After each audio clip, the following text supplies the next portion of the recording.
everyone, welcome to Youth Sanctuary. Thank you for joining us today. Today we've got a special interview lined up for you, and we're going to be talking to David Njoku. He's 10 years old. He's an ambassador of International Baccalaureate, which is a type of examination of it's a type of schooling for young people. It's a set of examinations intended to qualify successful candidates for higher education in several countries. So it's similar to the GCSE. However, it's like a rigorous preparation for university. It allows them to it offers career-related programs that can, get you ready for the real world, for work. It works in parallel in many schools, and it offers a mix of academic and vocational training. I read up on the International Baccalaureate's website, and what they say is it aims to develop inquiring, knowledgeable, and caring young people who will help to create a better and more peaceful world. So, it's not only just the academic side of it, but it's real life. It's, taking on board the things that pertain to, becoming an incredible citizen. And we've got an ambassador here who's going to be talking about it a bit more. Also, in addition to that, he's a science, technology, engineering, maths, and art kids expert. So he's the young man to go to, if you're wanting to find out information about these areas. And, he sort of combines it into one. He's an absolute, I've spoken to him, and he's an absolute incredible child, and with so much wisdom from God, and so much to give, and the greatness that's within him, it's already started to come out. So it's an absolute pleasure and honor to have him with us. In addition to that, he's a business entrepreneur. He's a website designer. He's the go-to man. So we all just want to welcome you, David, here today. So welcome, David, and we're going to be speaking to you about so many things. But yeah, we're really excited about it. Amen. So, David, welcome. Welcome to Youth Sanctuary. Welcome. Hi, David. Welcome to Youth Sanctuary. Thank you. Thank you for joining us today. Yeah, so we're really, really excited to meet you. We've heard wonderful things about you, and we're just going to dive in. The essence of, our meeting or our interview today is really to find out how you're doing so well. What is it that is your drive? What is it that has allowed you to be set apart from your peers, to be the top of your peers? What is it? What is that drive? What is helping you to achieve what you're achieving at such a young age? So if you can tell us your full name and how old you are, please. I am David Njoku, and I'm 11 years old. Wonderful, wonderful. That's great. Great. Okay. So David, I just want to ask you, I know you've got brothers, and is it brothers you've got? Three brothers? Yes, Wow. 3 brothers. 3 brothers. Wow, wow, wow. And you look after all of them? You sort of make lunch, breakfast, dinner, you do all the hard. Breakfast. Wonderful. Well done. Well done. That's good. And I'm sure they all look up to you. That's fantastic. Well done. Okay, so we'll just fire off with one of these questions, and it says, "What is your earliest memory? What is the what is the thing that you remember? Out of all of your history, sort of thing. What is your earliest memory?" So one of my earliest memories was my travel to Morocco. Okay. That has helped me to be open-minded from a young age and to accept other cultures. One of the reasons that traveling from a young age is important because it can build your responsibility and sense of independence. That's fantastic. And one of my trips to in my mainstream school wa- was the Horniman Museum and Gardens in South London for a music project I had. And these instruments, some of the instruments that we looked into was from Ethiopia. I was happy that I had a personal connection to the instruments because I had traveled to Ethiopia before and I was able to show my and share my knowledge with my peers. Wow, that's amazing. So were you able to identify with any of the instruments in particular that you were able to, I mean, had you ever touched any of those instruments or heard them in Ethiopia? Yes, I remember in Ethiopia I had I think we still have one of the instruments. I don't remember what it's called, but I used to play it a lot when I was younger. I was just hanging there. Wow. And I still remember, I still have memories of when I was younger, when I was using it in Ethiopia and who I got it from. Mm, that's amazing. And it's really, really, it's amazing how you've been able to hold on to that memory, because that memory has put you in good stead, as you just said.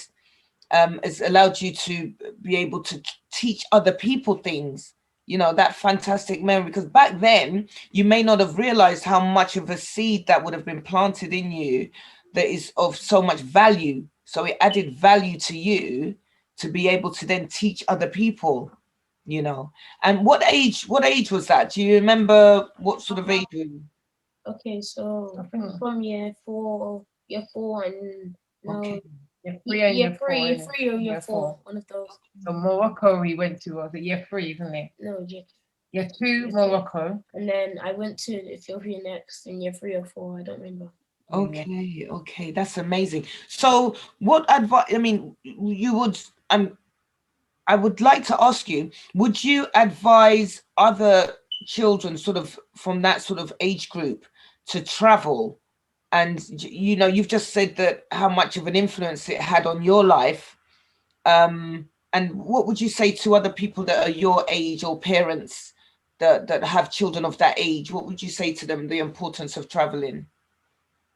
I would say that to them that if they can afford it and they do want to understand different cultures and be open-minded, I think they should go for it because then their child will obviously gain more knowledge about other cultures.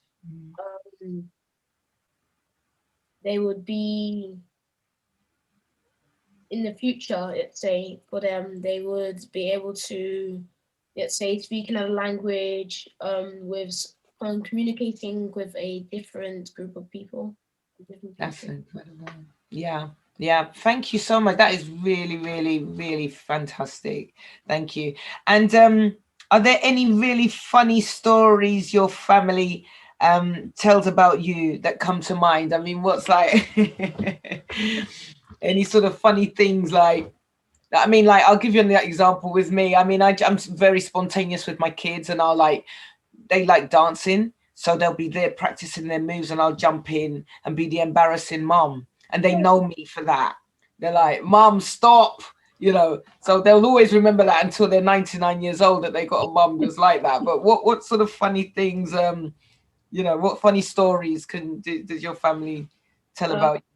One of the funny stories was when I was younger, I used to think of myself as a doctor. Wow. Everybody used to call me Dr. David. Oh, wow. Wow. Age. And I used to walk around carrying a briefcase, with confidence that I'll be a doctor one day. Wow, that's fantastic. Oh, mate. So was it like mum's like work bag or dad's Yeah. Oh, wow. So that does that mean like and is that sort of like an ongoing thing now that they say to you like Dr. David? Because I call my daughter Dr. Michelle. Yeah, they said, yeah, some of them do still call me Dr. David. Oh, that's amazing. Fantastic. Brilliant. So what is the biggest challenge that you've ever faced and how did you overcome it? One of the biggest challenges I ever faced was my first unit in my new school, in my new IB school, because there is like a researching project, and they're using lots of new learning tools that I've never used before.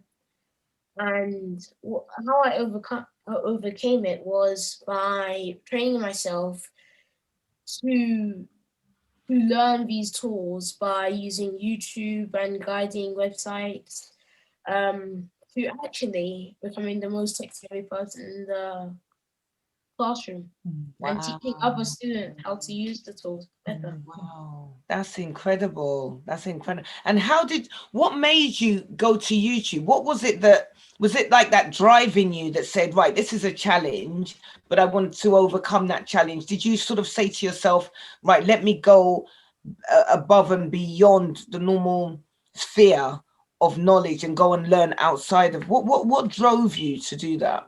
I've always had like a technology interest, and knowing that I'm not used to the new technological tools maybe made me want to learn more and more. And because I get to actually use this resource in school for my learning, it also benefited me better as well. Okay, okay. And how did it make you feel as like, was that what age were you exactly? When did you start your IB school? I started my IB school in year 5. Year 5. Okay. And so it was even then that you knew that you wanted to come out of you were out of your comfort zone, and you found a solution even in year 5. You've had that thought in your mind to do that at that age. Wow. That is absolutely impressive, Dr. David.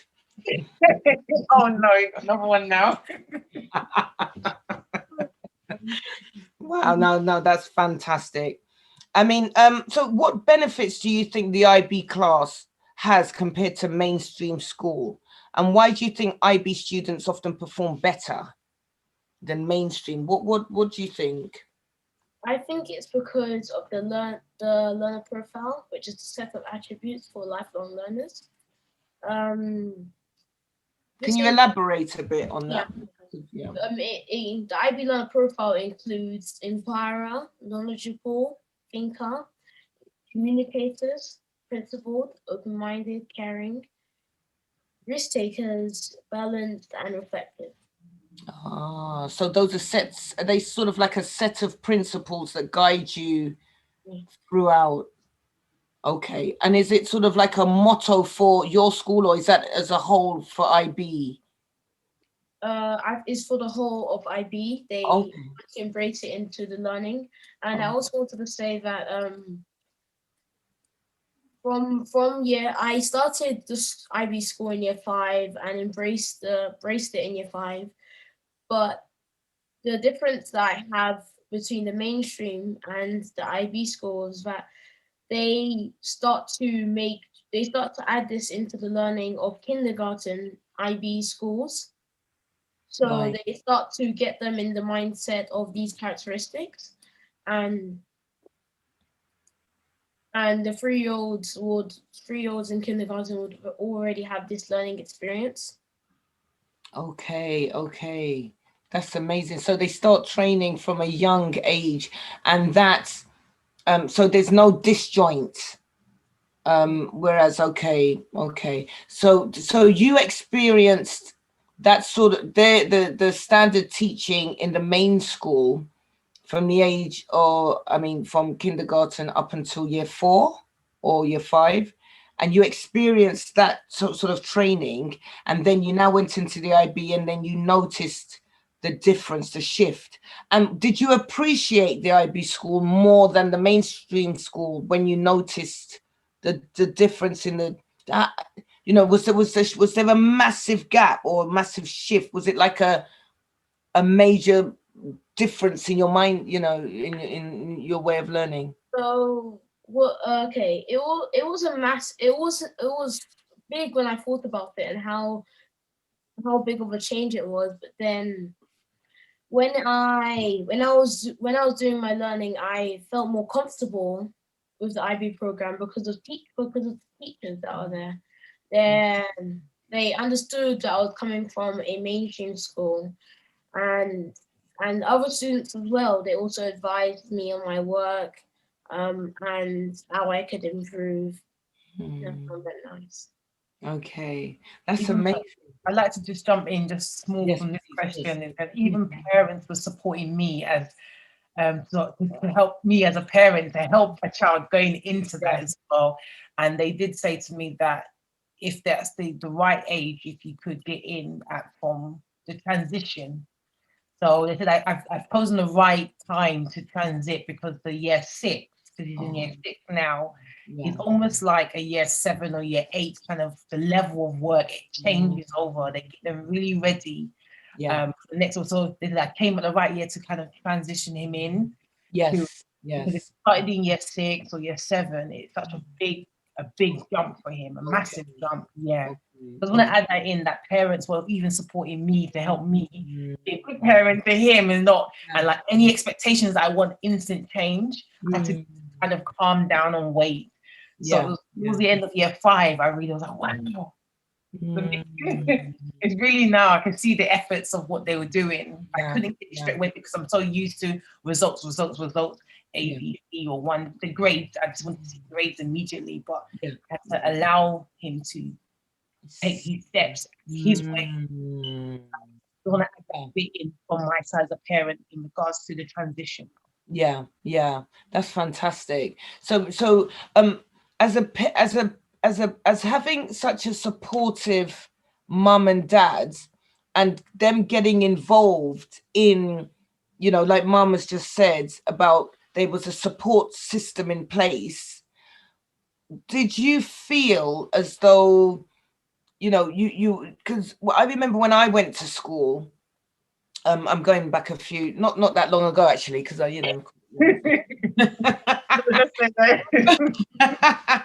but I remember when I was going to my secondary school, my parents, they came with me to school and so on, but the support network was not there. So do you feel as though you were able to settle in really well in the school because of the support that your parents were getting?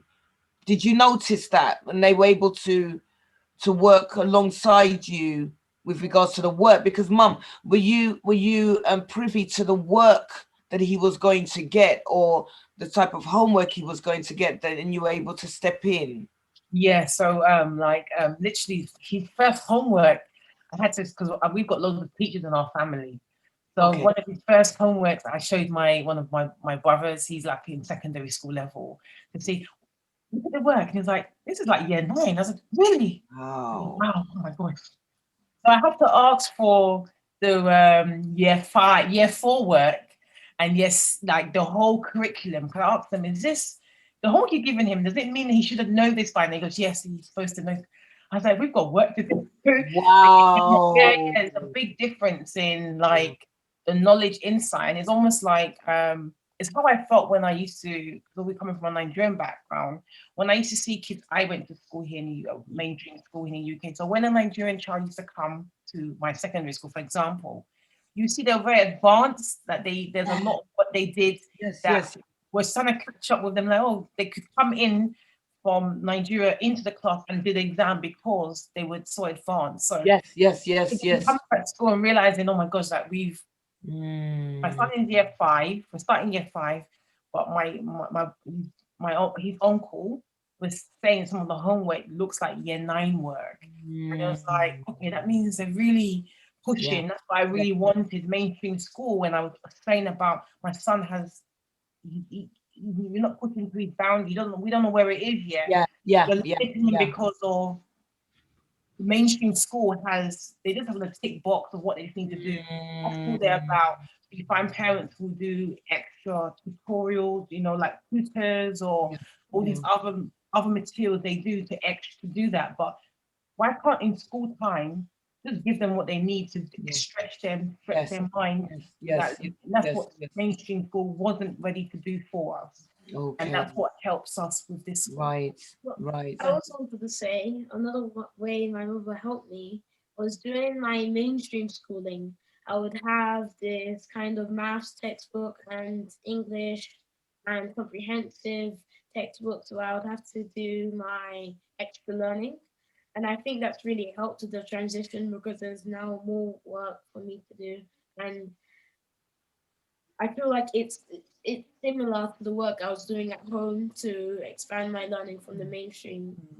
Wow, that's amazing. That's amazing. So, because I mean, you come across as somebody that really treasures education, and I think that that's where, from my conversation with you now, I'm actually I've got that impression that you really value education and you're wanting to grab as much of it as possible. And I think that there's a desire in you to do that. And I think that that's where the IB program is meeting your point of need, because you've got that desire, they've got that will, and then you're both working together. And that quite possibly is where the mainstream schools can benefit. They can benefit, and they would benefit, you know, many children have got that drive, that desire. But yeah, that's really commendable that you're doing that extra work. The textbooks that you're giving to him, he's doing that work. And I mean, is that often that you're buying extra Well, I mean, originally, because what happened was the textbooks talking about was like the bond book. So originally we wanted him to, we were trying to prepare him for British private schooling, because that's all we know in it. We just thought, okay, that's the direction. But then I was like, okay, how is that going to be any different? What less people, less children in the class? Is that it? What else is it going to be? Okay. You know, because I wanted to be more than just gifts, like I said, more than just grades. I wanted to make sure that my children, or David as well, to have a global outlook in life. Because I started the taste of traveling from when I started university doing architecture. We had to travel different countries. So other than Nigeria, I didn't know anything else other than, so traveling to Europe and tasting that. So okay, I want that in my lifestyle, and I want it in my family lifestyle. So that's why I started travel from quite a young age. And so I said, okay, I want the learning, like I want learning to be the same thing. Why should learning be any different? You know, once it's seamless, like it's okay, the world is at my fingertips. And that's their generation, you know, that's what it should be for them. And so with this school, I just thought, okay, what is the alternative to British private schooling? So I actually Googled alternative schools, private schools, different ones started to come up. And I thought, okay, what's this IB? IB International Baccalaureate. I like international, I like that word, you know. I want to be international. I want my kids to be international. Okay, let me look into it. Right. And that's what happened. I started looking into it, started reading more about it. I started liking like what they were saying about the learn this learning profile. You know, he implements it in every subject he does. They make sure that it means now whenever he's faced with something, he would go through, how is it a risk taken? How is it, how can I be a communicator? And how can I understand the list? What is it? What else isn't it? How can you what? Open-minded in this situation? How can I be principled in this situation? How can I be knowledgeable in this situation? It can apply to anything of his life, not just. And that helps him for the future, everyday life. And that's was something that was missing from mainstream school. And I fear that if he goes to a private school, British school, it's no different. That you wouldn't have that extra, you know, that extra bit. That's why I wanted that extra that will prepare him for real life. Because things step out of academic or secondary school, I still have to find my feet. Whereas children that went to an IB school, you know, I noticed there's a big difference. They can able to conduct themselves in the real world or in secondary, what you call in university. Every school doesn't have an exam entry. Okay, okay. It's not about getting grades. It's about the attitude of the child, attitude of the family, and how committed they are. I had to do a personal statement as a parent. Here's a personal statement as a child, and then they put together and then they decide on, is this child, is this family really dedicated to understand the learning journey of life? Like, really want to make sure you're really committed. It's not just about that, because someone who may not have the top grade can still go to school. That's amazing. Yeah, yeah. One And the thing for one, sure, yeah, so, yeah. Sorry, go ahead. but one thing for sure, even if your child may not be academically Yeah, the yeah. greatest, they will ensure your child will go university. That's one thing for sure. Your child will go university. Wow. So it's not about making sure, and like the rat race for Yes. British schools and getting into it, and then the disappointment of the child. It's not about that.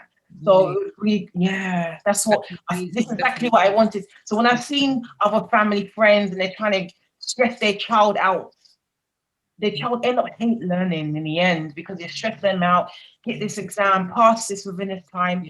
It's got nothing to do with that within this school. Yeah. Yet they do really well, but they don't know that they're doing really well because they've taken a different approach to learning. Yeah. I did my 2 pence, and that's about him. But I want to add that bit in about. Yeah, no, that's so valuable because some people blossom at a later age. You know, they may not, you know, be able to, you know, do exactly that specific task at that time, but they may blossom at a later day. No, thank you so much for that, Mum. That's really, really beneficial. So David, you just mentioned about the transition from mainstream to the IB school. With regard, what was the biggest challenge in that transition? Did you keep up with old friends? Was that an issue? Like friends, or to travel to your new school? I mean, what things do you think may be a concern for somebody that's transitioning from the mainstream? We've looked at the academic side of it, but what about all of the other things that surround that? Did you feel slightly, I mean, how did you feel when you were leaving your friends and everybody, and maybe your football mates and things like that?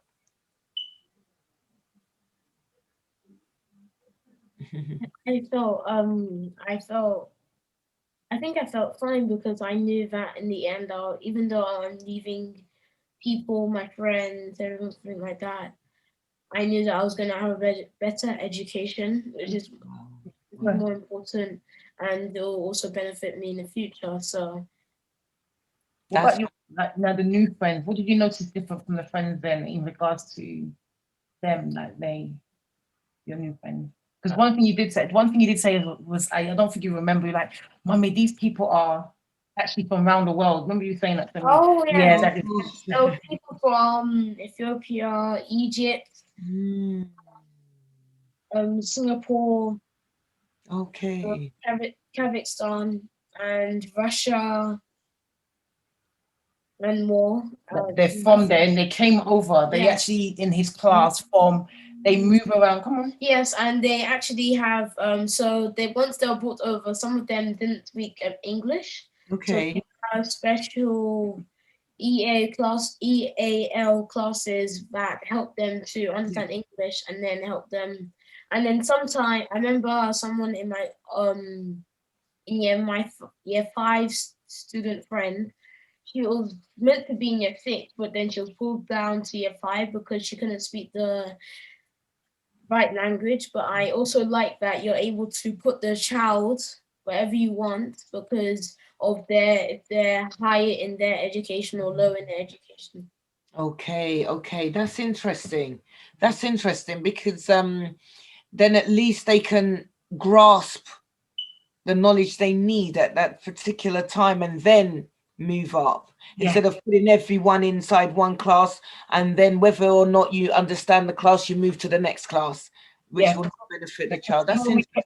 Even when we came to the school, this particular school, we went straight to the open day of secondary school because I thought that's where we, we used to then we're going to go private school, everyone knows private school, secondary school level. And there was a child who was in year 5 at the secondary school because they were so advanced and they couldn't keep them in the primary school. So they had to do their lessons because his school was from 3 years to 18. Yes. So they just thought, you know what, we have to push them forward. The only reason why that young lady had to move in year 5 is because of her English, but she was topping what? Maths, isn't it? Oh, yes, the one that moved back. Yeah, she was. Okay. She was excellent in math. I said, David, just that.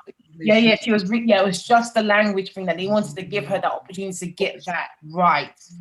Right. It was only just that subject that they know that. But if not, he was excellent in math. You can see maths is, you know, it had its own language in itself. Yes. So as soon as you put it down to the paper, David knew, you know, he was gonna know.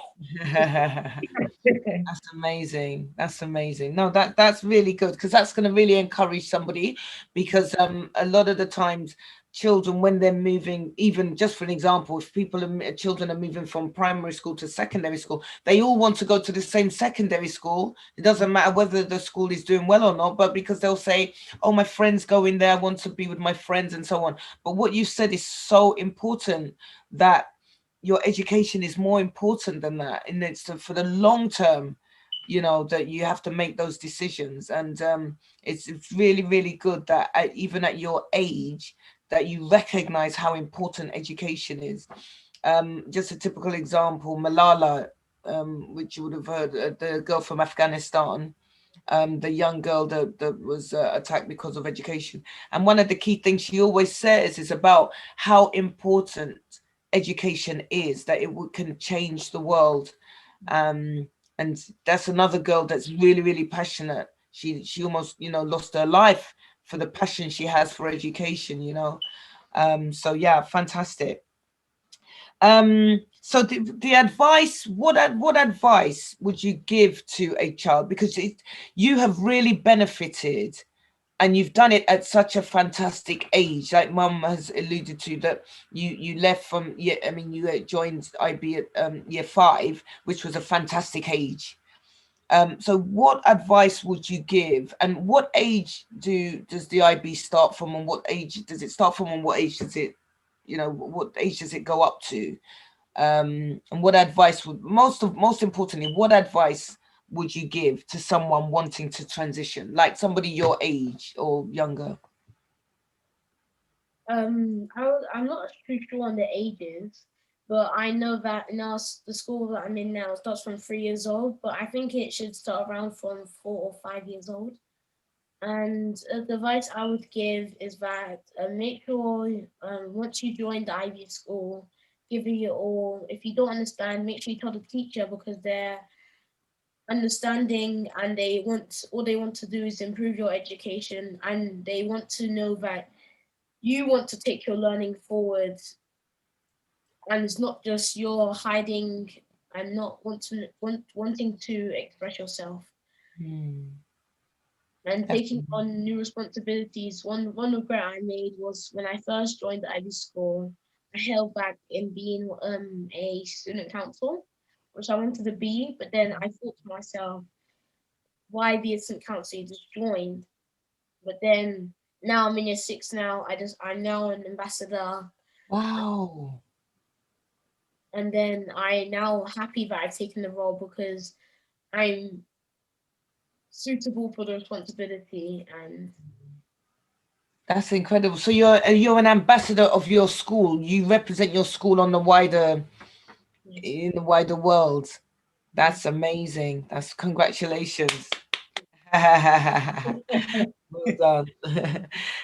So can I just say, in your class or in your school, do you find that there are students that maybe are struggling, and then their behavior may distract others, or do you think everybody's sort of brought along so that you all succeed? Or do you find that there do you find that there's any distractions in your class at all?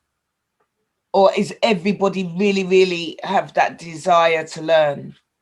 I wouldn't say everybody, but then when it comes down to, so our teacher, I think our teacher is kind of strict.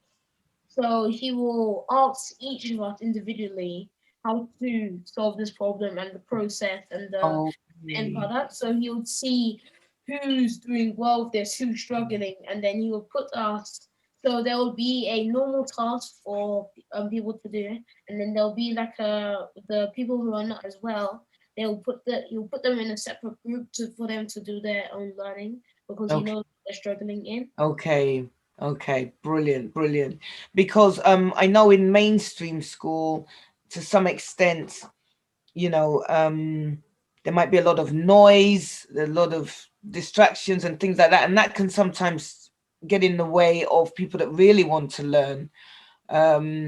So that can sometimes be a bit of a challenge in mainstream schools. So in IB schools, I think what you're saying is that the teacher is able to take control of the class. Can you hear the And baby in the background? sorry. Let's redo this part again. Yeah, me, I can Okay. hear my baby crying. Let me yeah, Okay. I don't know if you can hear it. I don't want this to. Okay, that's fine. Yeah, I can't hear it, honestly. Oh, No, really? but yeah, take your time. Go and have a look. Go, yeah. Sure. And then we just kind of do the Yeah, question. I'll put it on pause. Yeah. Yes, I think. Remember, you had the choice about, you had to choose between there's levels of learning. You can choose, when the teacher teaches you, you have the different levels. In year 5, remember? You told me. When the teacher gives you maths work. Oh yes. That was. I remember. That was quite good. That was my mainstream. No. I thought the school did it as well. No, they didn't. Okay, I thought. But one of the things that one of the learning keys that they did in my mainstream school is that they put like a level of, oh, they do that in the IB school. Yeah. See, so okay, they put a level of which one's hard, Yeah. medium, or easy. So you can pick between these ones, and then the teacher would know where you're at. Even if you, some people are arrogant and they think that they're smart and they pick the hard one, and then they find themselves struggling. They're not getting answers right. Yeah. So our teacher would then bring us down to. This is what our teacher does. He tells us to start from easy. If you feel comfortable with that, and then go to the hard one or medium one. Brilliant. So the structure is very, very important. And being able to control the class, which it seems as though the IB school does that. And I think it's a bit of a challenge for mainstream schools to be able to, I don't know what it's like now, but that from my experience back then, it was a bit of a challenge being able to determine, just everybody was literally just trying to get through a door, like everybody, and to some extent some people were left behind, but it seems as though the IB school doesn't do that. They take everyone along with them.